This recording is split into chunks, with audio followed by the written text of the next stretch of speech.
Hi, this is Marlene with Miami Ghost Chronicles, and I want to welcome you to another episode of Stories of the Supernatural. Whether you're watching a video or listening to a podcast, please like and subscribe to us so that you can get notification of when a new show is released. Links to videos or MP3 files can be found on MiamiGhostChronicles.com. Go to MarlenePardo.com for information on new book releases. I narrate several podcast series that can be found on major podcast platforms and can also be listened to via Alexa, Sonos, and other home systems.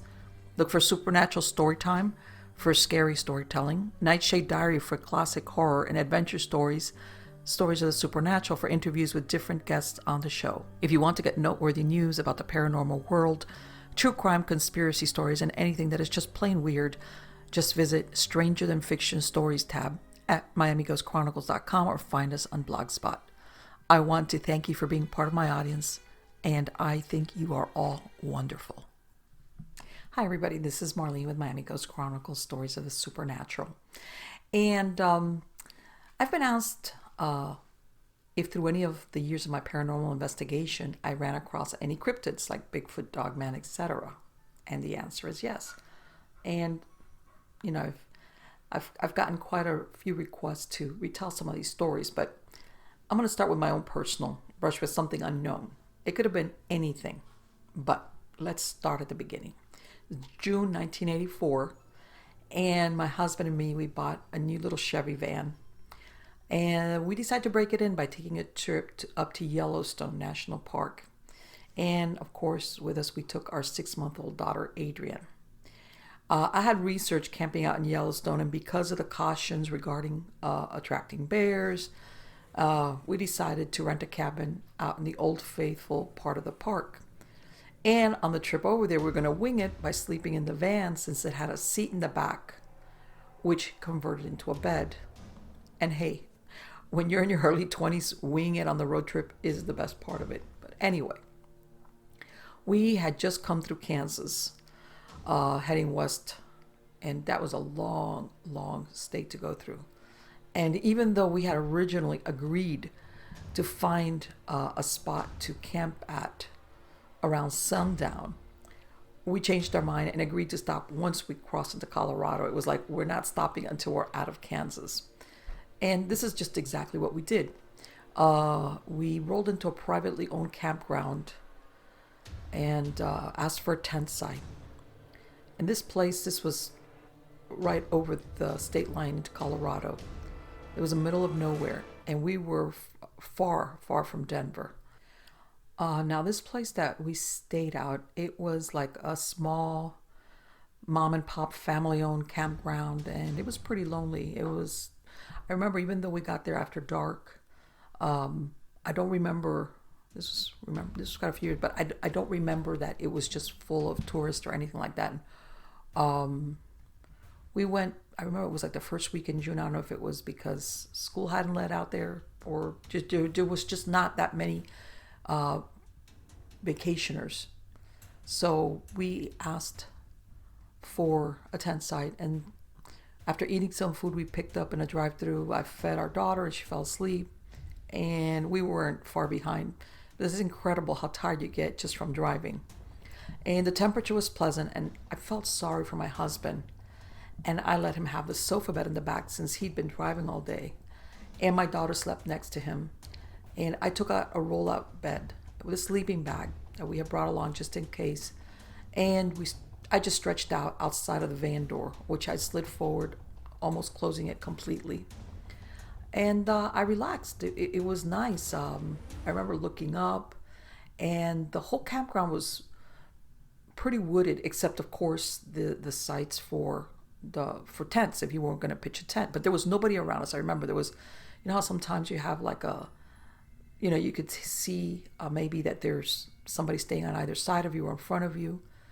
There was nobody out there. And as I lay there, I heard the little forest noises that you get at nightfall.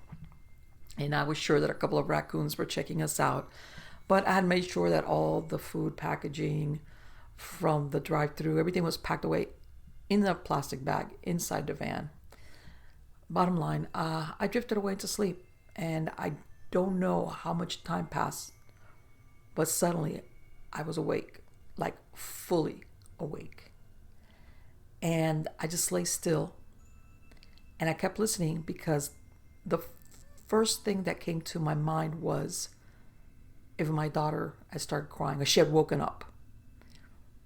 But there was nothing. And I know that she wasn't due to wake up yet for a feeding. So I just, no crying, no nothing, nothing. There was no sound. And that's when I noticed how quiet it had become, like too quiet. But it wasn't like a peaceful silence. And I know there's people out there that will understand when I say that there's quiet, as in this place was not close to a highway, and you don't get the ambient noises of cars or sirens or anything, or even at this point, what we're talking about, like I said, night noises, frogs, crickets, raccoons, maybe an owl. All of a sudden there was nothing. And then I realized that my heart was beating really hardly, and I remember just lying there like, why did I wake up? And I'm like if I had run, and still no noise. And then I got this feeling that someone was watching me, which is really difficult to come to grips with because I knew we were in this campground, that nobody was around us, and there was, who's going to be watching us? And in other words, the feeling was that somebody was watching me intensely. And then I remember I was like trying to lie still. I'm swiveling my eyes around in my head, and I cocked it to one side, and I felt it was coming from an area across the clearing of the tent site. And between me and that area, there was the wooden picnic table that you see in most campground tent sites. And I even asked myself, did I have a nightmare that I couldn't remember, but which woke me up?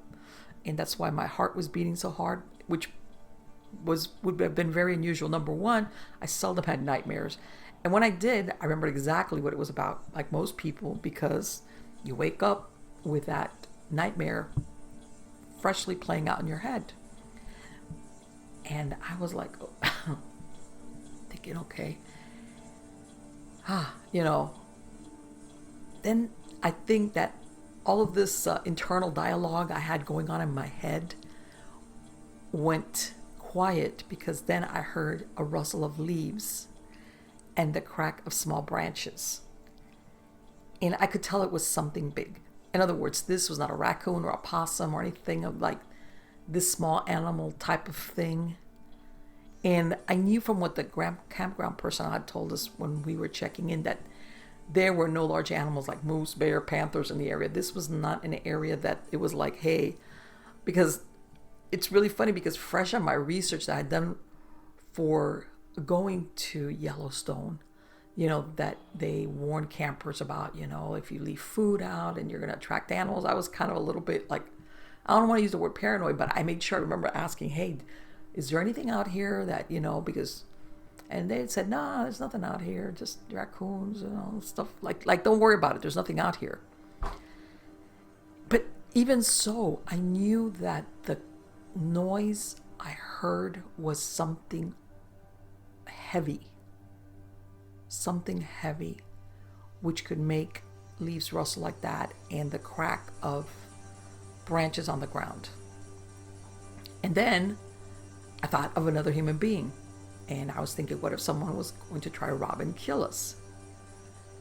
And I remember like my mouth going like completely dry, like, okay, what do I do?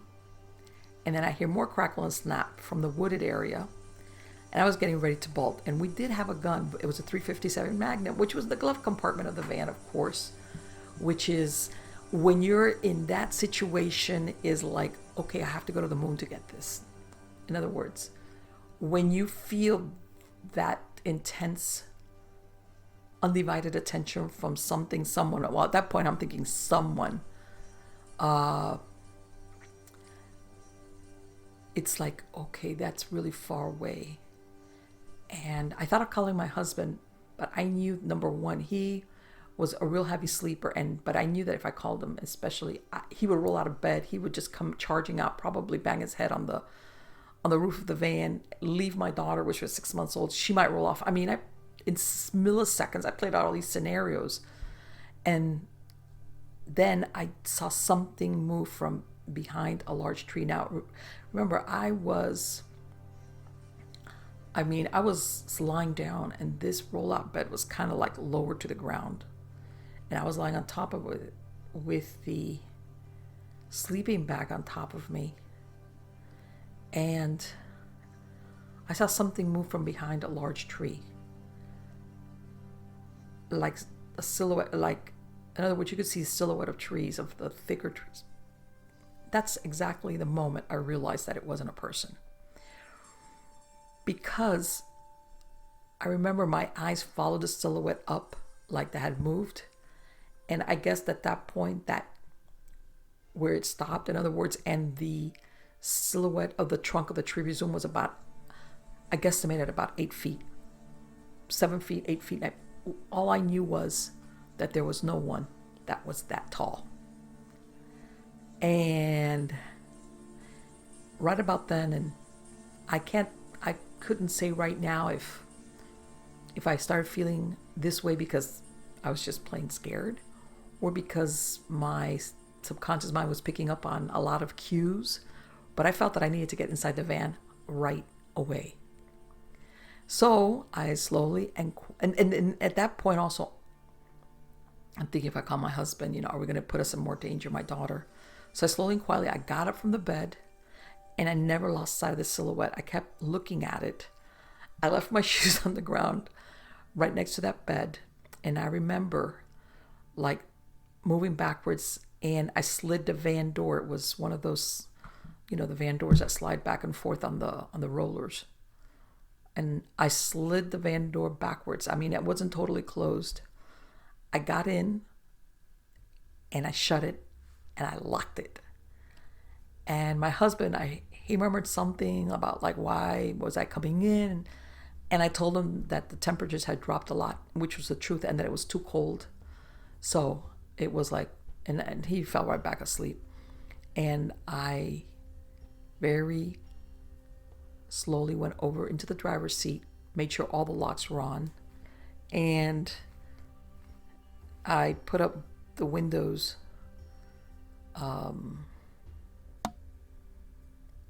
I just left very small openings for the windows, and I slipped the gun out of the glove compartment. And from where I sat, I couldn't see the spot where I had seen that dark, tall silhouette. From my vantage point, once I was in the driver's seat, I couldn't see there. It was just one of those things, and I kept looking all around me because, through the windshield, and I didn't see any other movement around the van or any other noise. And my intentions at that point, I moved the seat back a little bit, and I remember I put the gun, there was this console right below the dashboard of the van, and I remember putting it there. And despite my intentions of not falling asleep, I did. And I woke up real early in the morning when my daughter started crying. She was hungry and everything. And I remember after that, I still didn't tell anything to my husband because I knew he was going to be really upset because I didn't wake him up. And we went and we took showers over in the camp bathrooms, all of us together. I was like, no, let's all go together. And he's like, okay, yeah. And I said, yeah, because, one of his got to hold the baby, and then, or when I'll take a shower, I'll hand her to you, and one of those deals. And it was only when we were on the road again that I tell him what happened. And he got, of course, as expected, he got upset. But because I didn't wake him up and blah, blah, blah. And at the same time, I think he thought that I had gotten spooked by a raccoon. And he was more concerned thinking it was a human being trying to get to us. But I know what I saw. And whatever it was tall and heavy. And I never, and I could never say for sure what it was that stood there. I just know that there's no human being, there's no other animal that would basically fit that height. So was it Bigfoot? Was it a dogman? Was it a really tall guy? A really tall wander in the woods? I don't know, but I'm going to leave that in the category of unknown. But as a little after that, which I think is really funny, like, when things happen, sometimes the weird stuff follows you around. Anyway, we kept on going, of course, to Yellowstone, and we were going in through the south entrance to the park. We went through Colorado, and then we moved up northward to go in through the south entrance. And I remember just before we got into the park, and I don't remember if it was the Grand Teton National Park or Yellowstone. We stopped, and there was like this little roadside, I want to say like a little store, and it sold souvenirs and things like that. And we walk in there, and you start talking, really nice people, and they're asking, oh, and we're like, oh, we're from Florida, and this is our first visit, and we got into the subject about the bears, and I told, oh, we're going to stay in a cabin, and she goes, well, yeah, I know they're not supposed to have, but every summer there's always a couple of tourists that end up getting mauled or hurt, because even though they fly the bears out of there, they always wander back. So that's why they're really insistent on all these rules when you're camping out there. So, and of course we're like, okay, and we kept going. And at this point, I remember there was snow on the ground. It was June, but there was still snowbanks on either side of that road going into the park. A lot of snow. It was like, I could tell that maybe a couple of weeks ago, probably it would have been impassable to get into the park. Bottom line, we get there and we check in, we get our little cabin, and we had bought this carrier for my daughter that my husband strapped to his back. And we're like walking around, and we're like, we're awestruck by the buffaloes and by the elk, and there was these boardwalks where these, I don't want to say they're gophers or something. Anyway, and of course, none of these animals are scared of humans because they get fed. They have no fear whatsoever, human beings. And I remember there was a lookout tower, and it was if you look through the woods, you could see this lookout tower, and there was this narrow trail that would lead to it. So we're like, oh, let's go and look up. Let's walk over there to that lookout tower, and we'll see if it'll be a nice scenery. And I remember by this time it was like mid-afternoon, 1, 2, 3 p.m., something like that. And I remember we're going down, and I'm walking in front of my husband, and I'm looking in front of me, and I see what looks like reddish brown fur or hair shaking. Like, it's like, how can I explain it? The trail was kind of a little bit shadowed, but at the same time there was sunlight, and I see this sunlight coming down on this fur that's shaking. The equivalent to like when an animal is like either scratching itself, but it was like really tall. Whatever it was a huge animal. And it was that the fur was stuck out. It wasn't like close to the skin per se. And I remember stopping that. My husband almost ran into me, and he's like, what's wrong? And I said, I assumed that it was a bear. Okay. And I told him we need to get out of here, because here, not only were we had my daughter strapped onto his back. And I remember he looked at me, and we looked at him, and we just like left. And I was thinking, my God, I can't believe that. Like a few days into this trip, I'm having weird encounters in the campground, and then I'm seeing something with reddish brown hair that's huge. Right after, I'm like, only after hours of getting into Yellowstone. What it was it a bear? I'm thinking it had to be a bear, but to be honest with you, it was so far down that trail that all I could see was the sunlight on the reddish. It was like a reddish, but really rich reddish brown fur, hair, whatever, sticking up. And we backtracked and we got out of there, and it was like, it was a very unusual experience, and it was like, okay, enough of the weird stuff. But anyway, let's get on to the other story. That's been my only personal one-on-one weird encounter with a cryptid, and even then, that's there's a question mark as to what kind of cryptid. Now, through all my years since I started doing the paranormal investigations in the 90s and everything, I would have a lot of people email me, their encounters or what I thought about this, what I thought about that. And sometimes people just wanted to share stuff that had happened to them. And to be perfectly honest with you, when I received this story, I was like, huh? This guy, I think this was a couple of years after it happened was when he wrote me the email. And I want to say I got this like in the early 2000s, around that time. And he's telling me the story of how,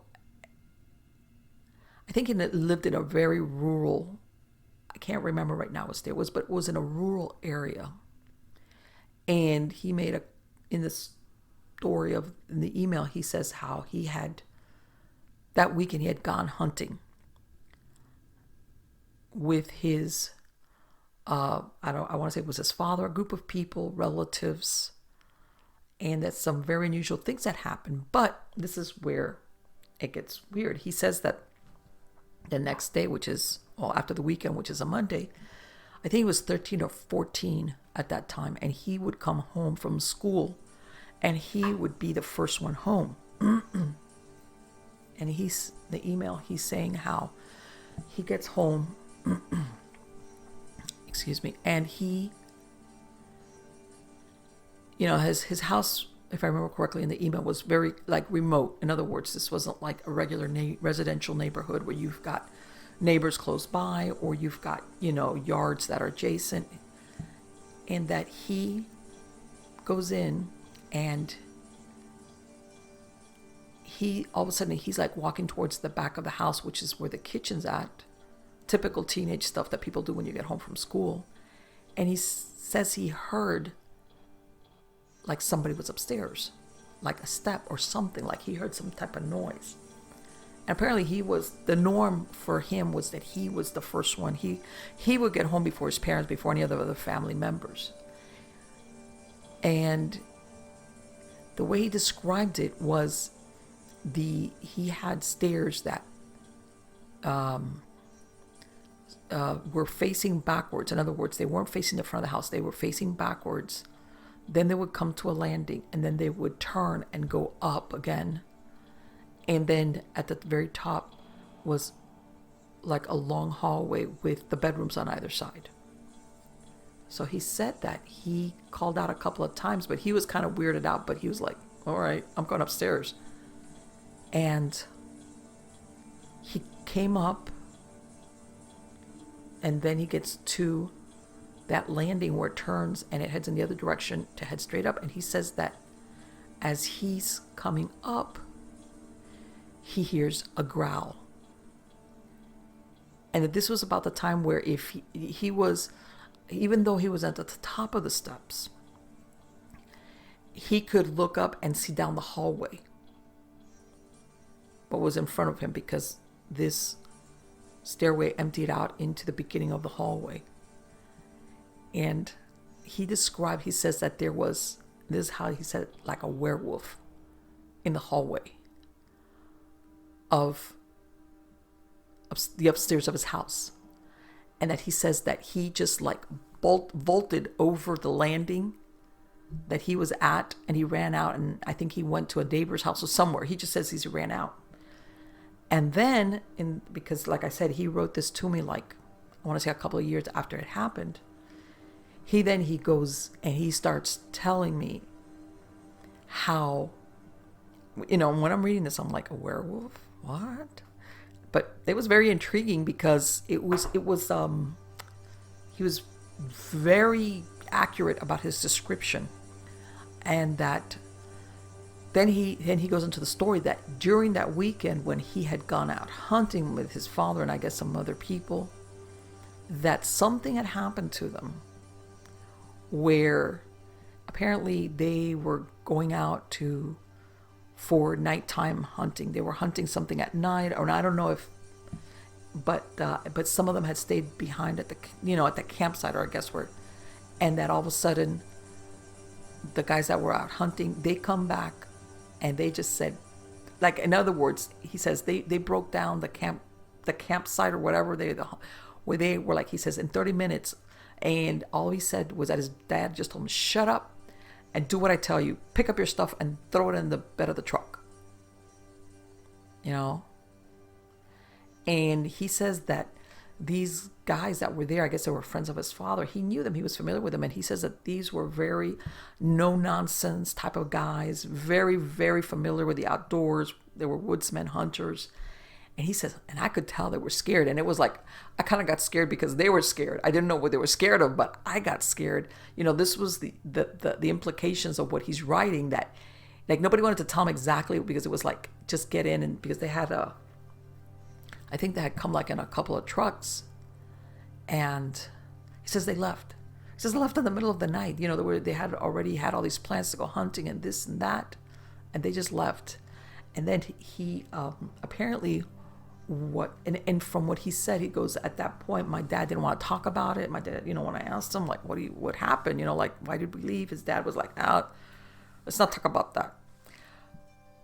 And what had prompted him to send me that email was that it took that long for his father to finally tell him why they had decided to leave the way they did that night. And it turned out that one of the guys, well, I think it was one, and then the other one said they saw something that looked like a big giant wolf. And he said that, well, a wolf, like, you know, like he's thinking of the regular, like a wolf, like, okay, well, why didn't you shoot it? Or, you know, typical. But his father explained to him that it was something like a man and a wolf, and that it scared them so badly that and if I remember correctly, part of it was that I think there was either they had come across it eating a deer carcass, something like that, where and there was more than one. Bottom line, those guys just came back and said, we're getting out of here. Now, remember, back at the time period that he's describing, this was, you know, before the time that, you know, people have cellular phones and you can call each other even if it works. And basically his father, and he says that he asked his dad, like, you know, you believe, you know, like it sounded so fantastic. I was like, do you believe that that's what they saw? And he said his father told him, if these guys said they saw this, they saw this. And he says, I remember that we never, ever, ever went back hunting in that area or camping or anything. And his father said, because he said, I could tell my father had a hard time believing it. He couldn't help but believe it. But at the same time, he felt uncomfortable with that truth, which is why he hadn't wanted to talk to him about it. And at that time, this is when he had that encounter, when he saw that thing up in the hallway. He says he never told anybody.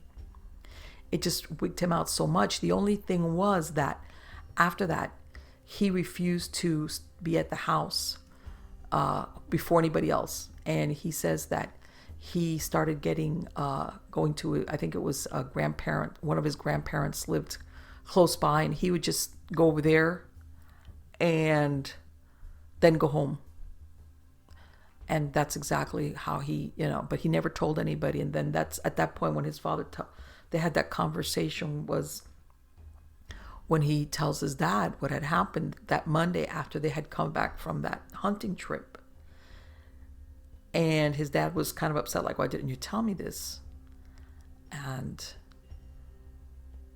you know, he was like, well, for the same reason you didn't tell me the truth of why we left for the hunting, you know, that hunting trip in the middle of everything. And then his father told him, well, you know, there was a time right after that there was some people around here that were missing animals, some cattle and stuff like that. And we were starting to worry about that, but then it just stopped. It like faded away. It happened for like about 5 or 6 weeks afterwards. And I remember when I read this story, I was like, wow, that's a way out story, you know? And then later on now, lately, when I mean lately as in recent years, as that you hear some of these dogman stories of people describing where they've had an encounter with a dogman out in the middle of nowhere, and somehow or other this thing tracks them down to where they live at. And I don't think he mentioned how far away they had gone hunting, but the impression I got was that it was not far away. It wasn't like, oh, we went to another state to go hunting, because it was almost a place that they had gone to for the weekend, and he was going to school that Monday. So it was very close driving distance from where his family lived at.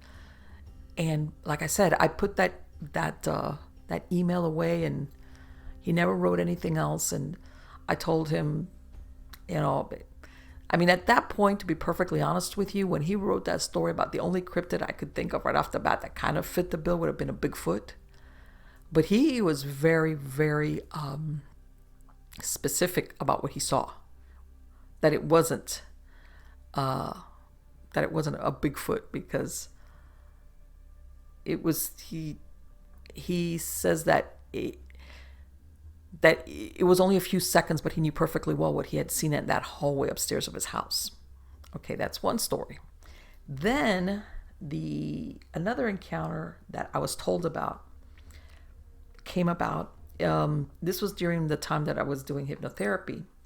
And even though I would do regular hypnotherapy, as in, stop smoking, weight control, I also did alternative areas of hypnosis, recovered memories, abductions, etc., etc. Anyway, there's a lot of people that would come to me that at the beginning, and I understand it, especially if they had no experience with hypnosis, were like very cautious. And then after they spoke to me and we got along together, and they felt comfortable around me, and I explained to them, about the ethics and everything as far as confidentiality, etc., etc.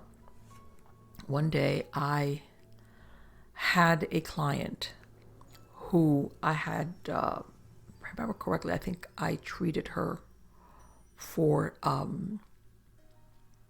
not per se weight control, but she had a problem with like going to the gym, like, the exercise thing, and she just wanted, relaxation and to stay on course and all this. But we got along, and she came back for other things. And one of the things that I would do was I would do these little 10-minute recordings for relaxation for my clients, because, this would help tremendously, because anxiety, a lot of their stuff was driven by anxiety, overeating, the smoking, etc. But anyway, getting back to the story, she contacts me. She says, I have a friend of the family who is going through some really, really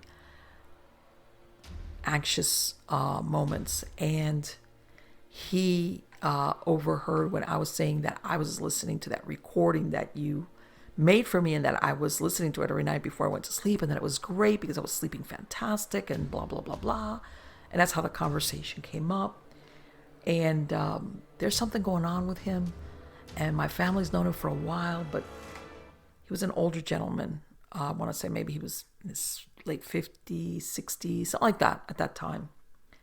And I don't know what's going on with him, but I've always thought of him as a very calm person, and he's like a nervous wreck. And he wants to know if you would talk to him over the phone, because he's in another state. I said, sure, I'll talk to him. And I'm thinking, okay, it could be anything as far as, what's causing anxiety, even though she's already telling me that this man is known for being kind of calm person, not like one of these that goes around that's nervous. He wasn't a nervous Nelly type of guy. And, we agreed upon a time, and he would call me. And I think part of what convinced this man to call me was that she had told him that I was not, because of the different types of, I don't know if I never really, when I was doing my hypnotherapy services, I never mentioned anything that I was doing the paranormal research. I have been doing it for years. It was like I left those two things distinct. But I think she had told him that I was familiar with a lot of alternative things of hypnosis. In other words, that whatever it was that was bothering him, that I wasn't going to be like, oh, what is that? Oh my God. So we scheduled the time and we called each other. Well, he called me. I remember he called me and we chatted a little bit. And I could tell he was very cautious and kind of distrustful. But at the same time, when I said, okay, what's going on? They're telling me that you're having a problem with anxiety. And he's like, yeah, he's describing how he's even having problems sleeping. I said, okay. And then I asked him all these questions. I said, do you have a history of it? What's going on? Like, what's triggered this? He's like, basically, he's saying, no, I don't have an anxious disposition. I have never suffered from anxiety. Said, then what is it? What is causing this to happen to you? And I remember there was this long silence on the line, and finally, I could tell he was choosing his words at the beginning, like, okay, before this lady hangs up on me. I said, go ahead, you'd be surprised some of the things I've heard. I've got a very open mind, but besides that, I stressed again confidentiality, etc. So he tells me, okay, that he was a security guard. Now, apparently the company he'd worked for, I think for like a few years already, they specialized in doing security work for either construction sites or people, not so much the security like in stores or anything like that. The company specialized, like if you had heavy equipment or something that was being left or construction area, that they would do security for that. And I said, okay. And he wouldn't tell me what state. I could tell that this man was still really kind of like, it was like a first name basis. And you could tell he was still very cautious. I could tell his reality had been shaken up like profoundly. So I said, okay. And he starts telling me how he'd been working for this company for like a few years. And he told me, the thing about this company is that most of the time that they would go through personnel sometimes quickly, because most of their work was either overnight hours or weekends, because this is the time that a lot of these locations needed to have the security guards on there. So he says that he had been there for a while and he had seen people come and go. And he says that one day, one of his managers or his bosses tells him, hey, I need you tomorrow. It was like one of these, I want you to go to this place and I need you to go over there. And he described it was a construction site, but it was a brand new development of housing development. And he says that it was like, from what he described, it was a rural area, like outside of a town, not a really big city, but out of the town. Like they were going to build this really large housing development area, but it was at the beginning. And they were just starting to get some houses up, and they were just, they just needed him for that. But from one day to the next, they pulled him off his job and sent him over there. And he said, sure. And the way he described it was when he went into the office, because the way he described it was he would leave his car at their offices and he would take a car that the security company gave him to drive over to this location. And he says that when he goes in there and they have like a locker room, he runs into the guy that had been doing security out there. And I guess it had gotten around that he was going to be the one that was going to be going out there to do security.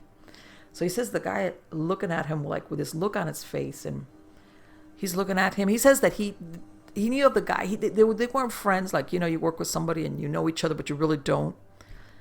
And he was like, man, I wasn't going to ask him what happened because I thought maybe he had gotten in trouble. He'd fallen asleep, something. And that's why they were sending me out there. And he says that right when he's about to leave, that guy comes up to him and goes, hey, do you carry a gun with you? Because that's one of the things later on he explained to me was that the type of security that he did, that they didn't carry a gun with them. I I think that they had pepper spray or something, but they didn't carry a gun. And those of you that are familiar with security work, there's some type of security guards that are licensed to carry firearms, but there's others that don't. But he didn't, and he told the guy, well, yeah, I have one at home, but I don't. And the guy told him, well, if I were you, I'd bring it with me to this job. And he's like, well, like, in other words, they were not supposed to be bringing a firearm to do their job because they would get in trouble, because they weren't contracted or hired with that capacity. But he said that it was really weird, and the guy just walked away, and like, why are you telling me this? So he said that that the way it was that he would drive out there in the security car, and that once in the site they had like a little shed, and that they had a golf cart, which is what they would drive out around in. And he says that all the streets were laid out under development, and he said on one end they had just started putting up some houses. There weren't any that were totally finished yet. In other words, there was no one living there. That way at the other end, they still had some heavy equipment because they were knocking down some of the trees. But he says, that's one thing he said, it was totally wooded all around. And there was one street that led into the development and one street out. I mean, it was going to be a very large development, but it was remote. And I guess the intent of the developer was eventually to build this huge, huge development. But at that point, they had just started. So what he was supposed to do was, of course, make sure that the heavy equipment on what he says his way was on the other end, that they had behind some gates, and that they were just starting to bring in some of the wirings and some of the houses that were still incomplete. And also he explained to me, goes, oh, they also want to make sure no kids go in there to tag or graffiti any of the walls. And basically that's all he was supposed to do, stay awake, ride around, and just make sure nobody went out there to either vandalize it or steal anything. So he said that the first couple of days he rode out, and he says one time he did remember that right after that one time, like in the middle of the night,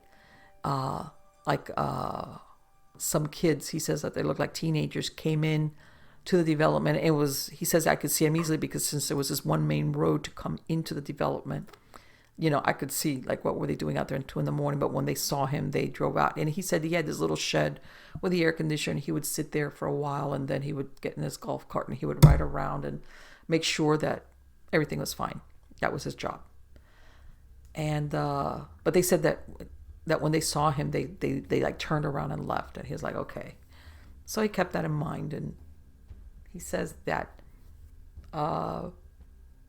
it was pretty quiet out there and nothing was happening. He says the biggest problem you think you would have is just staying awake. But he says that he was really used to it. And he says that once or twice he was in the little guard shed or guard shack or whatever it is. And he says that the area where they had the heavy equipment was way, way, way, way at the other end. It was apparently they had like an area that was fenced in, which is where they would leave some of the heavy equipment. And that a couple of times from where he was sitting at, he thought that he saw some movement over there. And his first thing, of course, is he's thinking that these are these teenagers that somehow came in through the woods and they're over there fooling around. So he says he would get in his cart and zoom over there, nothing. And he says about a week after he was working there, he says that right before about a week was out, he crossed paths with that guy that used to work that job before. And the guy comes up to me and goes, so how's everything going out there? And he's like, fine, nothing, no problem. Yeah, just one day some car full of teenagers came in. When they saw me, they turned around, they left. But besides that, and he says the guy looked at him with his face like expecting something, and he's like, what's going on? He goes, okay, that's good, but don't forget that piece of advice I gave you. And he's like, okay, like what? Why are you telling me this? I'm not gonna. And again he's saying he's thinking, what? This guy got scared because a car full of teenagers came in there trying to like what? do some stupid stuff. And he's like looking at him like, are you serious? Like, what? I'm going to use a gun. And he's like, yeah, okay. And then the guy, he says like, why is this guy being so mysterious? And he goes, yeah, you know what? You better not think that I'm full of shit. If I were you, I'd at least put that gun in the trunk of the car. You know, nobody needs to know that you've got it there, but you know that it's there if you need it. He's like, but what am I going to need it for? And I think from what he described, he had been doing this job for so many years, very similar job sites that he hadn't had a problem, that he could understand, like, what's going on with this guy. So he says, like, right after, like about a day after he has this conversation with him, he says it was like 1 or 2 in the morning, and he makes his round in the golf cart, and he's going by the area of the houses that were partially built. And he says a couple of them, and if I remember correctly, I think he was saying that these were going to be like the models or something like that, that that's the first ones that they were building or something. And they were like, he says they had put them like on purpose close to like the wooded area to make it look all very nice and everything. And he says that he goes by there, and one time he's sitting there and he hears what he sounds like somebody walking, because he says that all around those the construction site, it was like the houses where it was gravelly, as in rocks. And for a minute he thinks he hears footsteps on gravel coming from behind, but he says it's really weird that when these houses are under construction or halfway up, that the sound will echo, or that it's really hard sometimes to pinpoint exactly where the noise is coming from. So he's like, wow, what is that? And of course, to him, he's always coming back to, oh, I've got some teenagers coming in here, and they left their car out by the main road and they're walking in here, something like that. So, and I mean, he says, I had seen, when you're out there, you see like little animals and cats, and, he says, I've chased off stray dogs and, stuff like that, but nothing that he says that it sounded like the steps, like somebody stepping around. So he's thinking, and he says he went in there with his flashlight, and he says that the only thing that happened though was that all of a sudden he had gone into this house where they had just started to erect the second floor above him. And he says that he went out there and he walked out towards the back of the house, which had no, like the openings for the doors and windows were just openings. And that this part faced into the wooded area, and that all of a sudden this really bad smell came to him. And he says, man, it was horrible. And his first thought was that some animal had died, like right out in that wooded area behind. And he's like, man, he goes, man, they're in for a big surprise if they buy this house. Because he's thinking, yeah, it looks very scenic because it's kind of in the woods. But the flip side of this is you might have animals dying on your doorstep. Because he says the smell was like, really overpowering. And he says that the thing with the smell, kind of like, he just forgot totally about the sound of the gravel, and he just like left. And everything was fine for a couple of days, but he says that every once in a while he would still have that he would be sitting over there and he would see some type of movement around the big equipment on the way on the other side of this area, which again, all that's laid out there are just the roadways, because that's the first thing they do in these developments, is that they lay out the roads and everything else is empty. And he would drive out nothing. And he's like, man. And it happened once too often where it started to make him uneasy, because it was like, okay, a couple of times maybe, and apparently they had one of those big posts with the lights on out there, which has caused a little bit of shadow, and he would never find anything out there.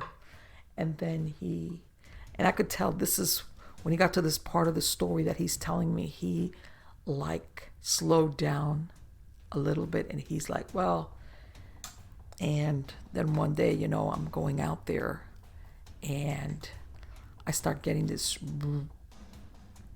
I'm driving around, and he says this little golf cart doesn't really make any noise or anything. And he hears something like brush breaking through the wooded area, like very heavily. And again, he smells that really, really bad smell. And I don't know if he was just downwind from it, but he says like 1 minute it was nothing, and then it's just like he hears this crackling coming from the wooded area, and that smell just like, and he's like, okay, if there was something dead, I would have smelled it from the first time that I came over here. And he says that he just like something weirded him out, and he just went back to the shed. And then the next day he kind of talked to himself like, oh, you're going, your imagination's running away with you, something smells bad, and it could have been anything. It could have been, a raccoon or any nighttime animal just crackling through there. And he says that after that, he couldn't shake this feeling that every time he would go in the golf cart around these partially built houses, he would get like he started getting nervous. He started getting this really bad feeling that either he was being watched or something. And he says this was very unlike me. And I was mad because I was thinking I was letting my imagination run away with me. And I had done this job for so long. And I was used to being alone. I was used to working at night. I was used to working in places like that. There was nobody out there. He says, I'd never had this, but I couldn't. In other words, he was having these internal arguments with himself. Like, I'm scared and I don't know why I'm scared, and I'm wigged out. And I know there's nothing out here, but like his instincts were telling him. And then one day he was at one of his houses, and he says the only thing he had on him was a flashlight, and that he had heard some noises in one of the houses. And what he did was I think that he tried to convince himself these are kids. They're screwing around with me. They're trying to wig me out. And what he did was he left his little golf cart like at the beginning of the street, and then he went on foot and he went into one of the houses. And again, like these houses, a lot of them didn't have the doors in yet or anything like that.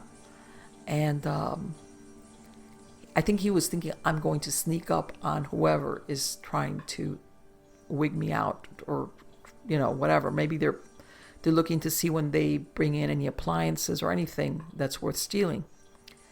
And he says he hears that he's in one of the houses, and again he hears that footstep on the gravel kind of thing.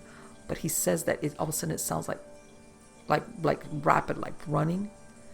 And he's like, aha. So he says that it almost like it went into this other house that was a little bit away, like the neighboring yard. But he says these were like pretty large lots that each house was going to be on. So he on purpose had left the lights on in his little golf cart, which was parked further down the road. Like, okay, if they're thinking I'm sitting in the cart, I'm gonna surprise them.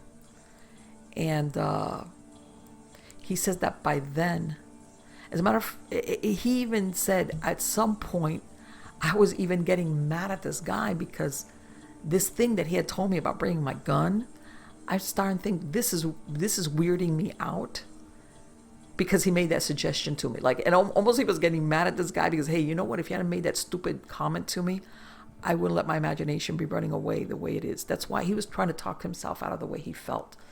And he says that he went into the other house, and he says very quietly, and he says, I went in through what would be a side door that was just an opening that would go into a garage. And he says that side door, eventually when you went into that area that would eventually be a garage, there would be another doorway which he says would lead into the kitchen, is from what he described it, which there was no kitchen. Like I said, this was under construction. So he's very slowly, he's going in there, and he still is smelling that bad smell. But at this point, he's convinced that if he finds who it is, that's it, that he will not have to be worried anymore about the noises or the feeling that he's being watched or any of that. And basically he says that he creeps in, and that all of a sudden he says that the kitchen, I guess it was like, he described it like a kitchen area that would be like a large family or room area.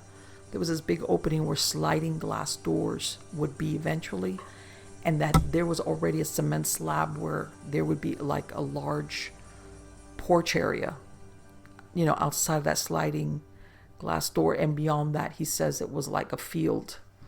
And he says that all of a sudden he saw, because he says,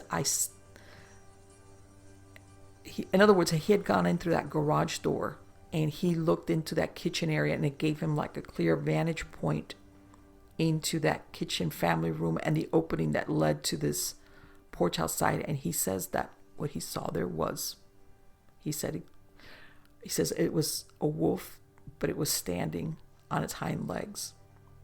And I remember when he told me that, there was like this silence.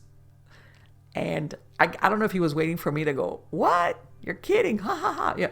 And I was like, okay, keep going. That's why I told him, keep going. And he says that he goes, "I had been leaning against the wall." Because he says that the area that he was in was like a step down, like the garage area was a step down. And he says that he had been leaning against the wall, kind of to stay hidden, to look in through that opening into that kitchen area. And he says, all I thought was, thank God I'm leaning against this wall, because he felt like his legs were going to let out from under him. When he saw this, and he said this thing was looking out at the fields, like that slope down from where the back of this yard would eventually be. And that all of a sudden, he says it was very tall, and it was like, I don't want to say hairy, but he said it was like, and I remember him telling me, because this was a while back, he said this was not Wolfman, like Lon Chaney Wolfman, like a man that looks like a wolf. He said it was like a wolf, a large wolf with some type of, he says that because the lighting was monochrome, he couldn't tell really what color, but it was like dark coat, and that it had long arms and was very wide across the shoulders and chest. And that, I think what got him, of course, was that it was standing on two legs. And he says that all of a sudden it just looked over its shoulder right at him in his eyes. He was like, and then that all of a sudden it just like jumped off and just went off into the fields beyond. And he says that he says, I just stood there like leaning against the wall, because he says, I didn't know what to do. And he says that he stood there for a while, and he couldn't make up his mind if it was safer to stay in there or safer to go back to his golf cart. But eventually he just went back, and he went back to the golf cart. And he says that he went back to that little security guard shed, and he says he didn't come out for the rest of the night or anything like that. He stayed in there, and that he had to take like the next 3 days off because he just didn't know how to handle it. He didn't want to tell anybody. He didn't know what to do. He couldn't sleep. He says he had like a miniature nervous breakdown. And he,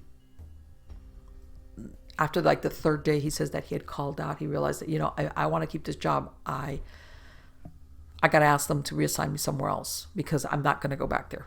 I'm not going to go back or work over there. So I think they gave him some, from what he told me, since that he had been with that company for so many years. When he said, look, I just don't, he says that the manager, the person that, I guess the supervisor, said,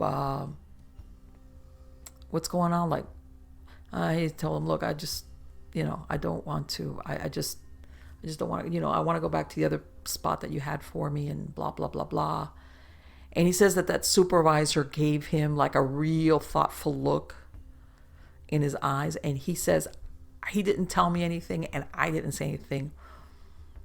But I think that he knew something of what was going on, either because the guy that had been there before had a conversation with him, or he'd heard something else. But he looked at me and I looked at him, and he knew something. He probably even knew something more. And he says, and the next day they put me back at the spot I had before. But he said that even after he had gone back, he couldn't sleep. He was a nervous wreck.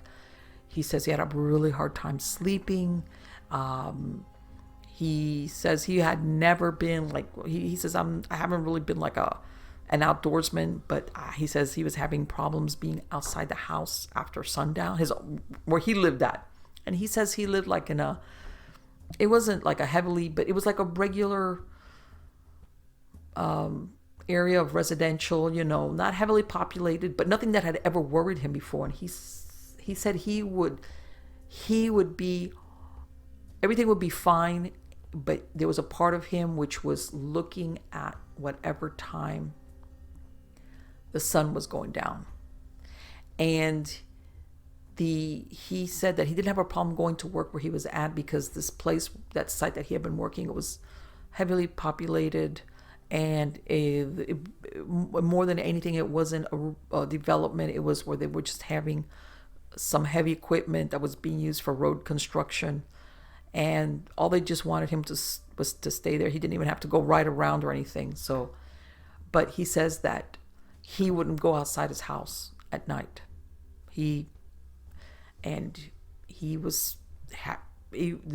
guy had a very, very difficult time understanding what he had seen. And this clash of reality with his reality that he had up to that moment was wearing him down to the nub. So I said,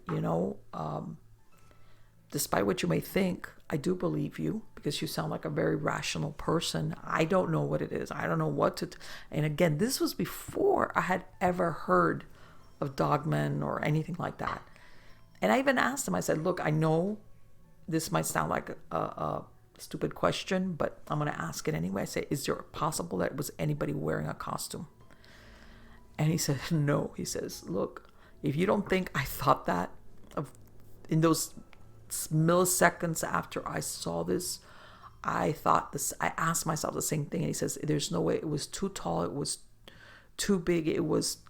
He says, the way it moved, there was no costume that would have been like that. He says, if there was anything, and again, this was, around the time that a lot of the computer stuff that you see in Hollywood was coming out. It was like, there's no costume that would allow this. This was, what would it be doing in the housing development in the middle of nowhere? And then he says the way it moved and just leapt off and just went into the fields, like, he says, no, there's no way that this could have been anything but what it was. And I think that part of his, besides the obvious of seeing something that up to that point he thought just never existed, was, well, if this exists, what else is there out there that I'm thinking doesn't exist and does? In other words, it just opened this whole realm of possibilities, scary possibilities that he couldn't deal with. And, I gave him, I did I recorded something for him, and we worked on it, and it turned out that, we talked a couple of times, and he had not told anybody what it was. I was the only person he had told this to. And because he even told me that the person that had referred him, he had been really, really vague. Basically, this person, all he knew was that he was having a hard time sleeping and he was a nervous wreck, blah, blah, blah, blah. And I said, well, this stays between you and me. Don't worry about it. And he says, you don't understand how good it feels to be able to tell somebody this story without thinking, he says, I was worried that they were going to think I was either insane or I was pulling a prank or that I was on drugs. He says, and then, we eventually, we got into, discussion of cryptids up to then and stuff like that. And I said, look, I don't have an answer for you. I don't know what this is. Is this something natural? Is this something that comes from another place and time? I said, you know what, history is loaded with instances of people or groups of people saying things that when we hear about it now, we're like, that's impossible. And it's there. And then whatever sighted is seen sometimes for a period of time, then it stops. And then there's other times that it's seen in different parts of the country. And I said, but if you're looking for a definitive answer as to what it was, how you saw it, I can't give it to you. I said, but you've got to keep on living your life. And the most important thing, which really what this guy needed to calm down and if he slept, he was sleeping very, very lightly. He wouldn't go down into REM sleep, which meant his brain was exhausted. He wasn't going into REM sleep. He was hypervigilant. He was listening, even though it was his house, he was listening for any little noise, anything weird. If it was a shadow, he says he was like nervous. Everything would make him jump. So we worked on that, and that made a big difference for him. And we talked for a couple of months, and then eventually I guess he got on and the communication became more spread out, and it stopped eventually. And I guess he got on with his life, but I could tell that he had been profoundly, profoundly affected by what he saw. And I hate to say it, but I don't think it was something that he would ever get over. And by this, I don't mean he would be a nervous wreck for the rest of his life. But there was, and I think this is one of the things that was disturbing him, which was, I can never go back to who I was before I saw this thing. There's no way to go back. I cannot not know what I saw. And I guess him having seen it firsthand. And I remember when I had that, I was like, this is way out there. And I thought of people that had seen Bigfoot. And I remember I even asked, I even said, could it have been Bigfoot? I mean, I was like, and he's like, no. He says, this was not like the Bigfoot, which the thing is that Bigfoot has bled over so much into me, everybody, whether you're into Bigfoot or not, or cryptids, everybody has heard of what Bigfoots are supposed to look like. And he goes, no. He goes, this is not Bigfoot. He goes, I would know. I know. He goes, this was distinctly something that looked like it had come out of the most horrendous. And I want to say, I think back then, I think he made mention, or I don't remember if it was him or me made mention. The only thing I could think of, what he was describing, was the howling, the first ones, something so tall, and that was and he goes, this was not like one thing mistaken for the other. And I think one of the things that eventually he had to learn how to live with that knowledge, which leaves a big question mark. And I'm going to get to the last story that I have to say, because that thing about him not being able to forget, one of the things that I would get contacted for as a hypnotherapist was people wanting to remember things. I had people contact me because they had put away money, jewelry, you name it, somewhere, and they couldn't remember where. So they wanted me to hypnotize them so that they could remember. I had other people call me because they would need memory retention for test taking. They would study, but they would become so anxious because of their tests, or sometimes because I had a lot of stuff writing on it, that their minds, the anxiety would make their minds go blank, and they just, they weren't taking tests well. And by the way, contrary to what people believe, there's people that do have severe problems with test taking, but I had clients that had not had not had problems, but they had a lot riding. And I'll give you, for instance, one time I had a gentleman who had been a nurse for many years in California, and they had offered, there was a position. It's not only offered for him that it was a program here in Florida where you move down to Florida, you could upgrade to your next level of nursing. But it was one of those like go across the country. It was a program, and basically you would do the studies, and then part of the time you'd be working at the hospital, and then, but it was like in other words, I believe that they had sought out already people that were in the nursing field, and then they helped you move, and there was, they would help paying with the studies, and then you would do the work, and it was something almost like you would get your studies paid for. Bottom line, he had been already at 15 years for a nurse, and I don't know if he was the anxiety. He told me that he had left all his family, everything he knew in California, and he was here and he was flunking out.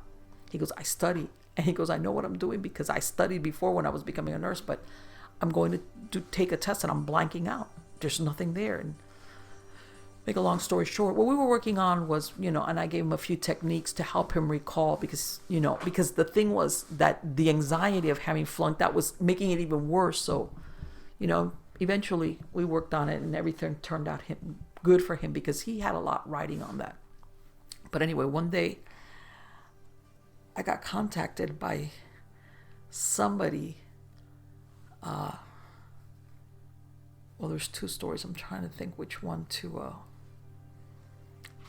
I'll go with this one. This person tells me, we talked on the phone first, and he says, well, can you make somebody forget something? I was like, oh, that's a first. I go, no. I can't make you forget it. Not really, but what normally when people want to forget something is that because the emotions that come up with the memory are really bad or anxious producing or whatever. I said, but what is it that you're trying to forget?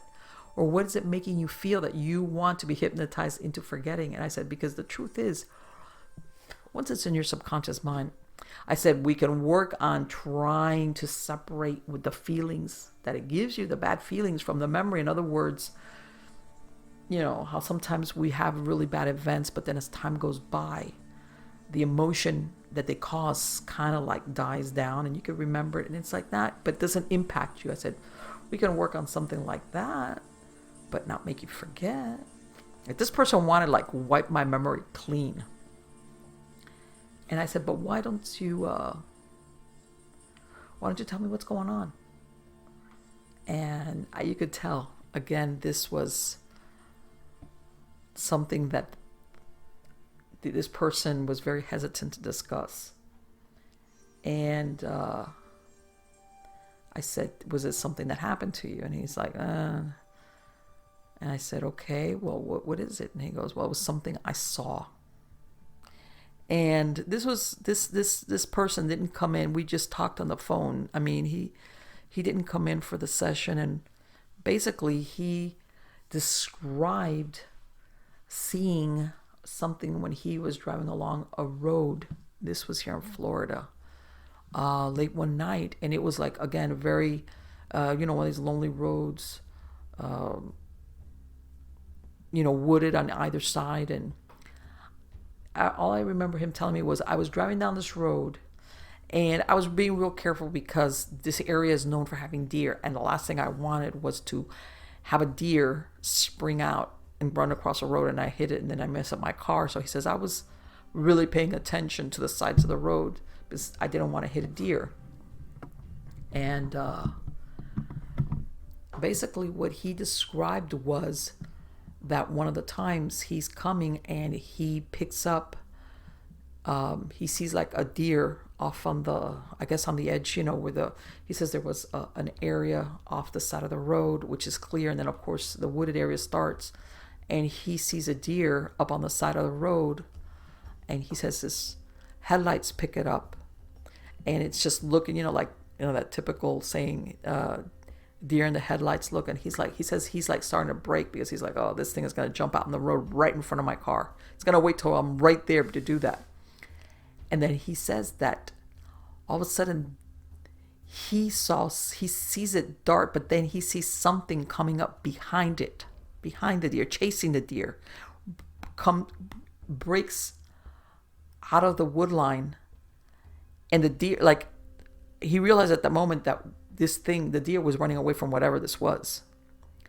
So he says, luckily I already had my foot on the brake, and he says that he said for a moment he thought it was a bear, because it says when it broke out of the wood line, it was on all fours. And he says he was like, man, but he says that he was surprised because of how fast it was moving. He says, I'm not that familiar with bears, but man, that thing was moving. And then he says that there was like an embankment to go up to where the road started.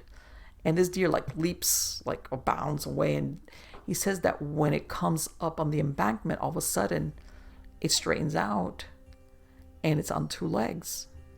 And it looks at, like turns and just keeps running. But he says that when it keeps running, it's on two legs. And I remember when I'm hearing this, I'm thinking of this other gentleman. It had already been a couple of years since I had had that conversation with him. And he says, it happened very, very quickly. But at the same time, it felt like such a long time. And I said, why? Because you remember every detail, right? And he goes, yeah, and I can't forget it. And I want to forget it, and I can't, no matter how much I try. And I go, well, describe to me. And then he went on to describe something that looked what this guy was saying, like a dogman.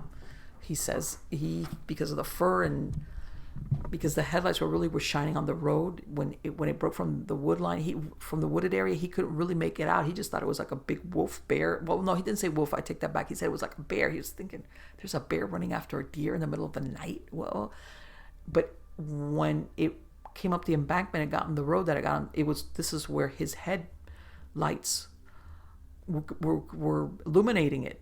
And he says, and it was no mistaking what I saw. And he says that thing basically crossed the roads on two hind legs and then jumped off on the other side and then went back on all fours and kept going after the deer.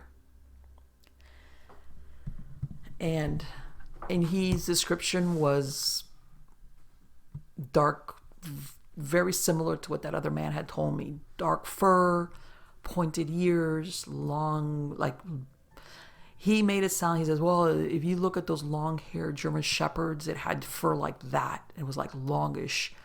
But really, he was tall and broad. It was like, he says, this thing stopped a minute, like on the road on two hind legs, looked, and then just kept going. And then when it just jumped off onto the other side of the embankment, then went back down on all fours. And he said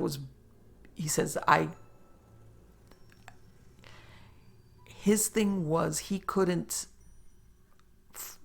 the same way I had never heard of Dogman, I don't think he had ever heard of the term. In other words, he wasn't out there looking to have the experience. I don't think he was, the way he described it, familiar. Yeah, you hear Wolfman, and yeah, you've seen movies, but for him, this creature was strictly something that you see in horror movies, period. It's something only a Hollywood movie company will produce. Nothing, there's no bleed over into reality until that moment. And again, this man said, he says, and it had this, I want to say by the time I spoke to him, I want to say it had been like 3 or 4 months since he had had the experience. And I think what he couldn't get over was that the memory was as fresh as if the day after, is what he was kind of telling me. Like, I can't get rid of this in my head, and I can't. It's how memories, after a while, certain memories, unless it's something they kind of start dimming or they don't become as significant. He goes, I think of it every day. I remember it like if it was happened to me yesterday, and I don't want this. I want to forget it. And it was like, I can't give you a solution to that. I said, he kind of described the same thing of having problems. I think the only thing for him that was better was that he had this sighting in another state. It wasn't close to where he lived. It wasn't, but he just, he had problems with sleep. He had gotten a little bit better, but he wanted to go back. I want to be the person I was, my reality before I saw this. He was profoundly affected by it. And again, these are people that, like this other gentleman, there was no mental illness, no drug use, no even legal, sometimes you will have certain drugs that even if they're prescribed will give you some type of side effects. They none of them fell into this category. They were normal, everyday people with a very good grip on reality, and things like this were make-believe. This was the type of stuff, like I said, that you went to horror movies, and like he said, this is something that you would see in a #1 premium production in Hollywood, where you're like, wow, what a great FX that they got going on. He says this was not like a guy in a suit. There was no way. It was how did he say something like it was too real not to be real. And we worked on the anxiety, and I worked with him on falling asleep, and we talked like 1 or 2 more times because I emailed him the MP3 file. It was like a little short, and then we didn't talk anymore. And I don't know if he went on trying to find somebody to make him forget, because I had the feeling I got was that I don't think he was really ready to make peace with, I have to live with this inside my head. Okay. Again, because it just, and like I said, I don't know what became of this person or whatever happened after that. And now I'll get to one of my last stories, which was, this was a gentleman who came to me to stop smoking. And he was, I want to say, in his mid to late 50s or something like that. Bottom line, he had stopped smoking 35 years before because of hypnosis. And originally when he came to me was to stop smoking. And one of the interviews that I had before I hypnotize anybody is like, well, how old were you when you started smoking? And he's telling me he started smoking when he was like 13 or 14, young teenager. And when he was in his 20s, he went to a hypnotist. And this guy had stopped smoking for 35 years. And then we get to the good part. What happened? Why are you smoking after 35 years of no smoking? And that's when we get. And I told him, I'm going to hit. And this is one of the things, that you tell a client. It's not like, in other words, enough that for somebody that hasn't smoked for this period of time to start smoking, it has to have been something significant. But you're not, no client is going to be forced to tell you the reason, because it could be a host of personal reasons why they've started smoking again. You just know it's something, and it's like, I'm going to treat you for the smoking no matter what. Told them, look, if you want to tell me, that's fine. If not, we started discussing like, how much are you smoking now? And this was just to determine there's different ways. And the good thing about this client was that he had been hypnotized. He knew that it worked. So he was like ready to be on board with this. And I remember he was smoking more than a pack a day, which at that point, my first session with him was just to get him down to less than a pack a day. All right. And then we would take it from there, like to cut him down out totally. And, I gave him some steps. So he had to come back for a second session is what my point is, which he did. And he had done great. He had done great. It was like one of those, like, he had to come back a week later, and he had done great. He had cut down to the pack, and he really, really wanted not to smoke. He knew what it was like, and we had hit it off. He was a real nice gentleman. And I don't know, and I can't tell you, because that's happened to me with several clients, where you earn the trust that you're, first of all, again, confidentiality, and that you're not going to go, huh? What? What's wrong with you? In other words, no judgment. And you're not going to tell me anything that I'm not going to wig out on you, basically, is what I try to impart to my clients. I don't want you to tell me anything, that you don't want to, but if your fear is that and ethically and by law, the only thing I could ever do is if I had a client say, I'm threatening to kill somebody, or something like that, or suicidal thoughts. But even then, anybody like that, usually I wouldn't be working with them strictly. I'd be working with them as an adjunct if they were already with a mental health, personnel. But outside of that, I'm not going to talk about anything. And anyway, around this time is when that second session, I remember after we did the second session, he finally got around to tell me what had happened.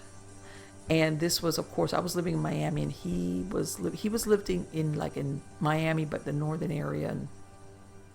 And this point, I don't remember where this was another gentleman that he had gone off hunting. And I can't remember if it was in Florida or if it was out of the state of Florida where he had gone hunting.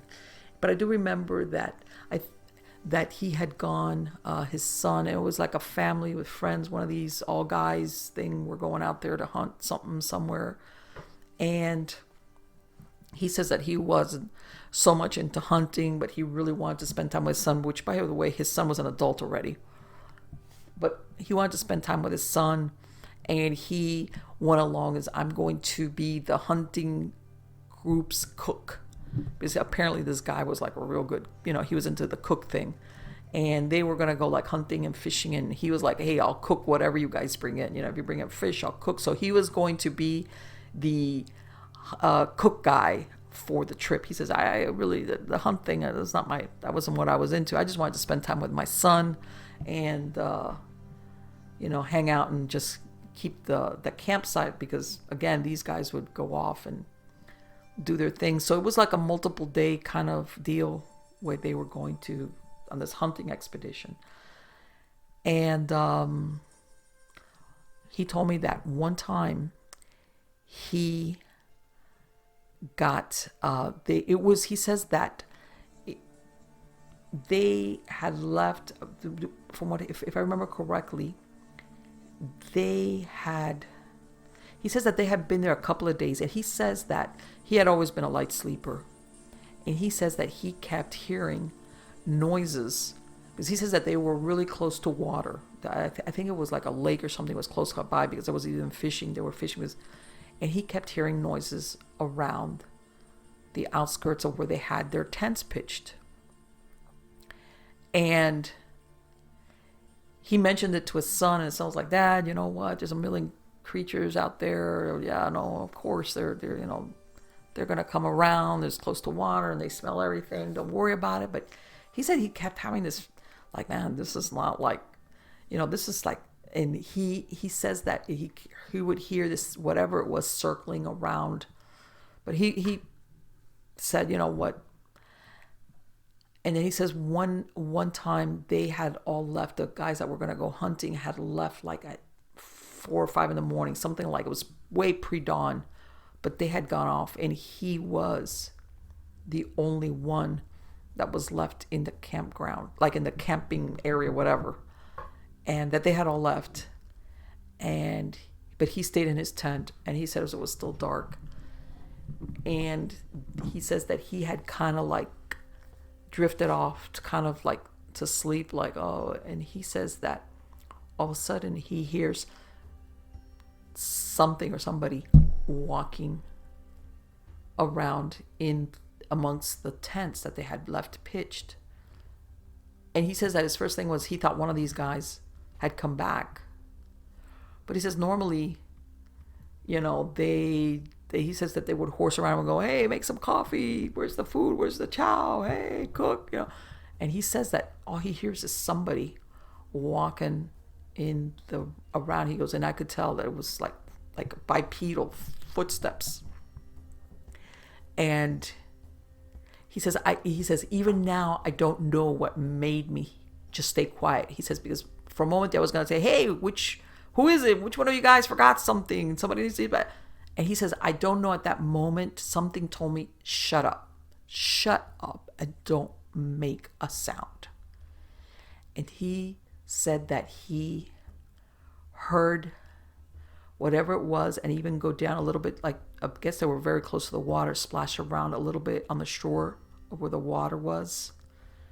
And he says that when he heard it go further away, and he heard a little bit of the splashing of the water, he says that he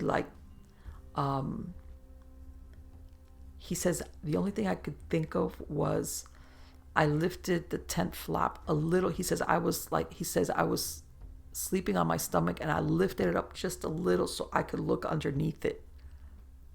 Because he said he did have a firearm with him, but he was like, okay, he says, I don't think it was, he says, it wasn't making any weird noise like an animal, like a bear, or snuffling, nothing like that.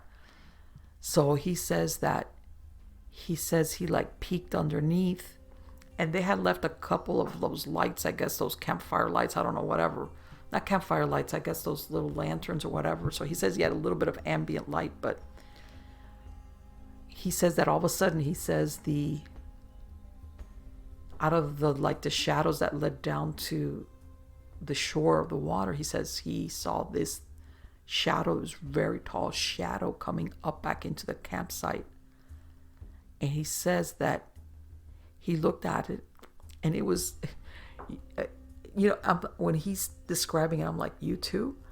And he's describing something very similar to what these other men had described. A very tall wolf-like. He says almost, the details were very similar. Tall, broad, longish fur, longish fur, pointed ears, snout, long arms, and of course what wigs all of them out, which is bipedal, on two legs. He says that when he saw that, he says, at that moment, I was afraid that it was going to see me see it. It was almost like he says, I felt like a little kid. He says, when you're a kid and you put the blankets over your head because if you can't see it, it doesn't see you. He says, that's what I regress to. He says, I became a little kid. He says, I let that flap of the tent just let go. I let go of it with my fingers, and it closed back because I was afraid we would have a meeting of eyes. Because he says it came up from the lake shore. It stood there, and he says it was like looking around. And he says, I was afraid that it was going to look towards where I was looking at it, and we were going to meet, and then I didn't know what I was going to do. He said, I don't know what I was going to do. And he says that this was like the day before they were set to leave. Either that day or the day after. I think this was going to be their last day. And he says then he heard it circle around once and then just go off into the woods. And he was telling me that he lay there. He says he didn't leave the tent till, he says it was that happened about an hour before daybreak. And he says that when they came back and everybody, he says he didn't tell any of these other guys what was going on. And all they said is they were noticing what's wrong with you? Why are you so quiet? He says because he was always joking around with all of them, and he says part of me wanted to get in that truck and go racing out of there. I wanted to leave, but then the other part of me, I felt bad because these guys were having a great time.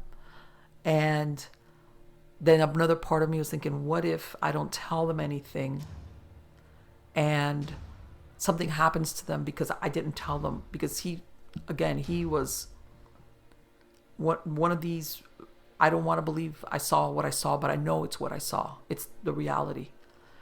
So he says that it like towards around the evening, finally, his son took him and says, okay, you need to tell me what's wrong with you.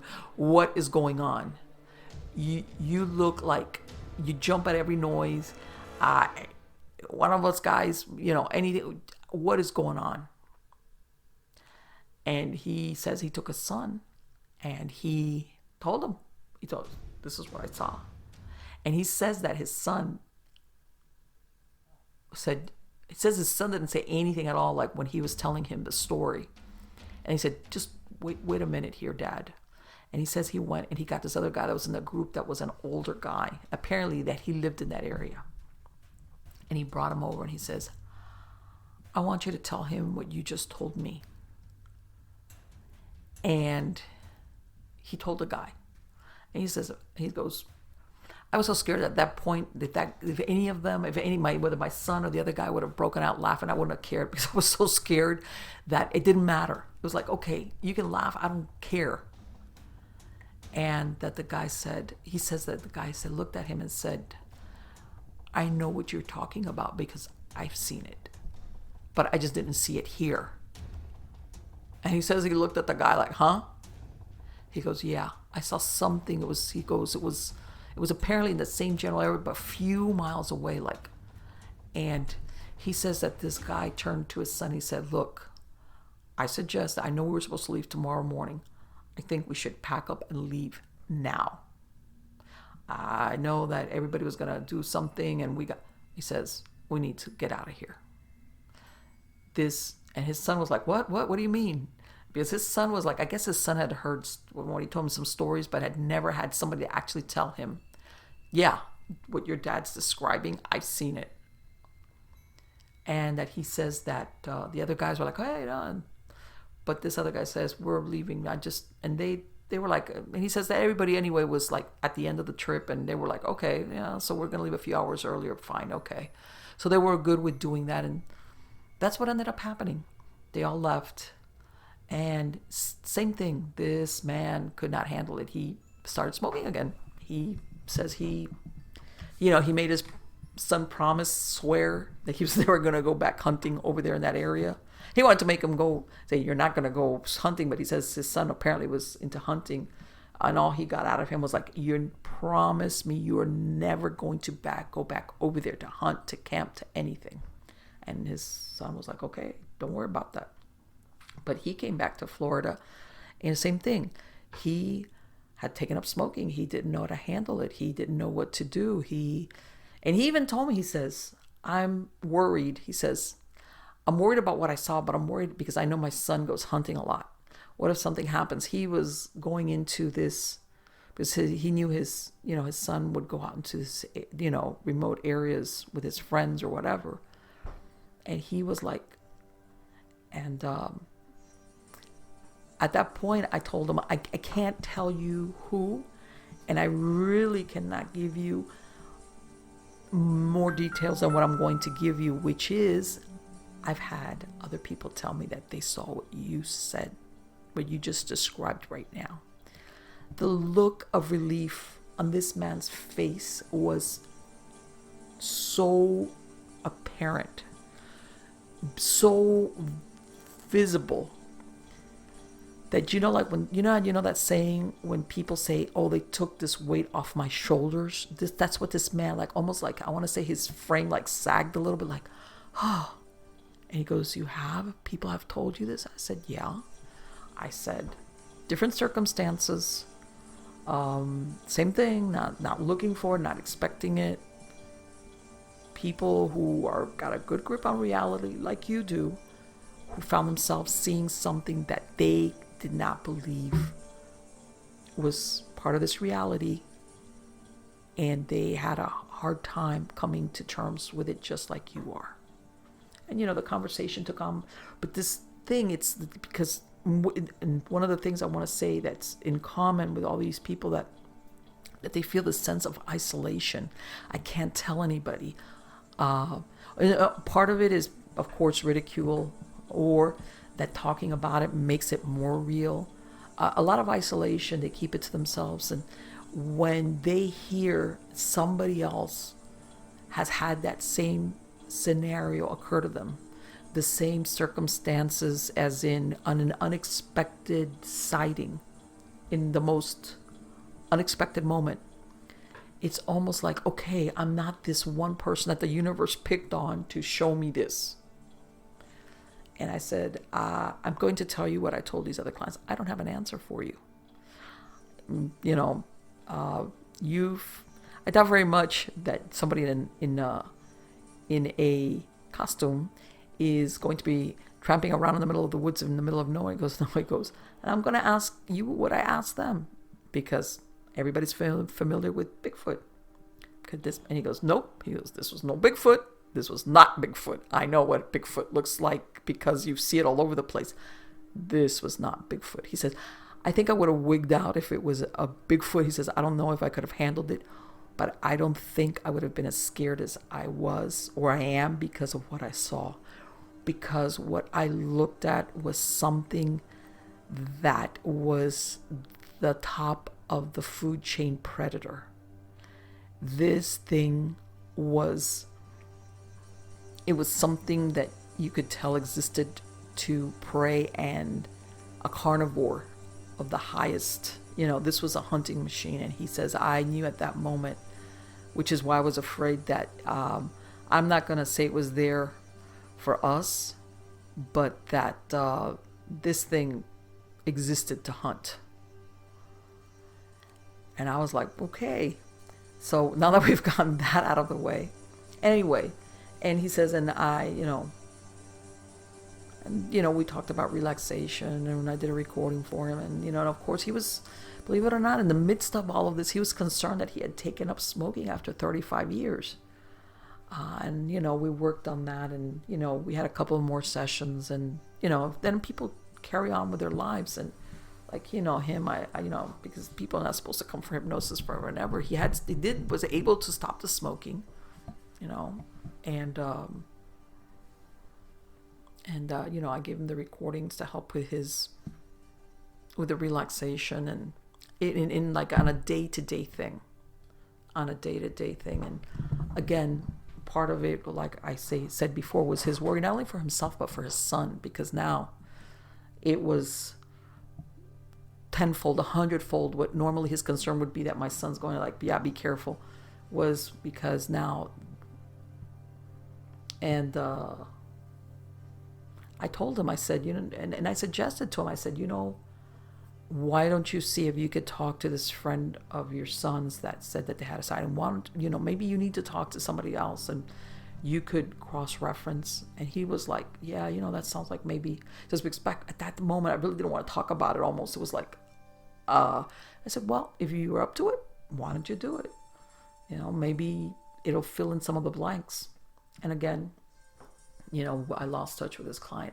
But anyway, those are some of the most well-known stories that I've heard of. When I say well-known, as in well-known what they saw, that there was no, maybe it could have been this, or no, maybe it could have been that. No, these people were very, very clear what they saw. That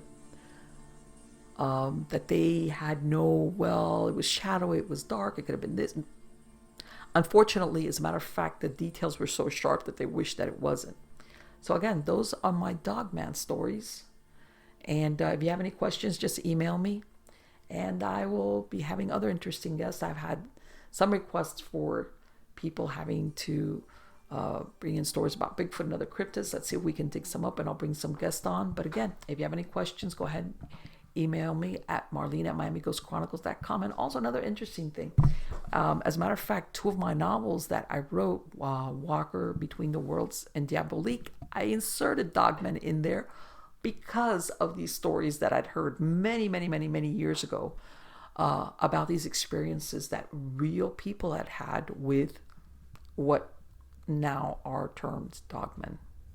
So again, guys, thanks for being part of my audience, and take care. Talk to you soon.